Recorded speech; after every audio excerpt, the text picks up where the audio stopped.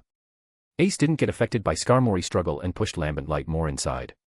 Soon, it touched Skarmory's brain. Skarmory stopped all its movements altogether and its lifeless body fell. Thud. Its trainer, who had gotten up by now, can't believe what he was seeing. In just 3 exchanges his Pokemon died. Not defeated but died. And by the hand of a human. In this world, humans who could kill Pokemon can be counted in one hand. Even then they required Taiga to do so. Still, there was only one person who could kill his Pokemon this easily and this fast. The strongest general of the Empire is Death. Shin. This sudden sound made the trainer snapped out of its thoughts. He saw Ace drawing out Lambent Light from the corpse of Skarmory. Next, she swung her blade to the side to get rid of blood on it. Swish. Then she walked towards the trainer. The trainer face distorted. Pokemon trainer, how dare you kill my Skarmory? Trainer shouted at the Ace, who completely ignored it and kept of walking towards. Seeing being ignored, trainer's expressions became even more ugly. He grabbed one of the Pokeball on his belt and clicked its button to enlarge it. Pokemon trainer, I will make you pay. He said before throwing it at Ace. The Pokeball opened in midair and light came out of it. Ting. That liquid light then took shape of a Pokemon before fading. It was a large purple Pokemon with a very large horn and large ears. It had a large bulky tail and had 1-toed feet and 3-fingered hands. Name, Nidoking. Status, suppressed. Attack, 1. Defense. Special attack. Special defense. Speed. Ability, Poison Point. Hidden ability, Sheer Force. Poison Point. Has 30% chances of inflicting poison upon contact. Sheer Force. Strength attacks with extra effects have 1.3x their power but prevents their extra effects. Nidoking, Groar. Nidoking let out a terrifying roar and looked menacingly at Ace. Pokemon trainer, Nidoking, use Medjhorn. Hearing the command, Nidoking let out another roar as the horn on its head started to glow. Then it charged at Ace. Ace didn't charge forward this time. She just pointed Lambent Light at the coming Nidoking. In the next moment, wind started to gather around Lambent Light, and she released a wind blast. Whiz. Wail. Whoosh. Bang. Nidoking was caught off guard and hit by that wind blast. Then it stood on its track. However, Ace was not done yet. She kept on releasing more and more wind blast. Whoosh. Bang. Whoosh. Bang. Whoosh. Bang. All of those kept on hitting Nidoking again and again and again. While Nidoking used its arms to protect its head. Even while attacking, Ace moved her gaze behind Nidoking. Its trainer was no longer there. He escaped, leaving Nidoking behind. Ace could only shake her head in disappointed as she released more and more attacks. Whoosh. Bang. Whoosh. Bang. Whoosh. Bang. This kept on going for few minutes. After that, Ace finally lowered Lambent Light and looked in front. Smoke was coming out of Nidoking as it lowered its hands. It then growled at Ace before falling on its knees. Thud. After taking so many attacks, it barely had any strength to keep on going. Ace, looks like you already your tamer had run, leaving you behind to stall. Nidoking remained silent. Though, its eyes were full of hatred. It was not directing towards Ace but its trainer. Ace sighed and shook her head. Then she raised her free left hand high in the air. Hoo. Wail. Wind started to gather above her hand. It condensed and formed a huge wind lance. Ace, don't worry. You will see him soon. In the afterlife, that is. Whoosh. Wind lance then thrusted forward, penetrating through the air. Just when Nidoking opened its mouth, the wind lance penetrated through its chest and came out of its back. Next, it impaled Nidoking on the ground. Thrust. Splurt. Bang. Nidoking moved its hands and feet and tried to struggle. But after realizing it's no use, it stopped. As it felt its life fading away, a reliving smile appeared on its face before it closed its eyes. Few seconds later, the wind lance dispersed, and its lifeless body fell. Thud. Ace gave it one last glance before moving her gaze at a particular direction. A gentle breeze blew, and she disappeared. Some distance away. Trot. Trot. Trot. The trainer was running away from the battlefield of Ace and Nidoking.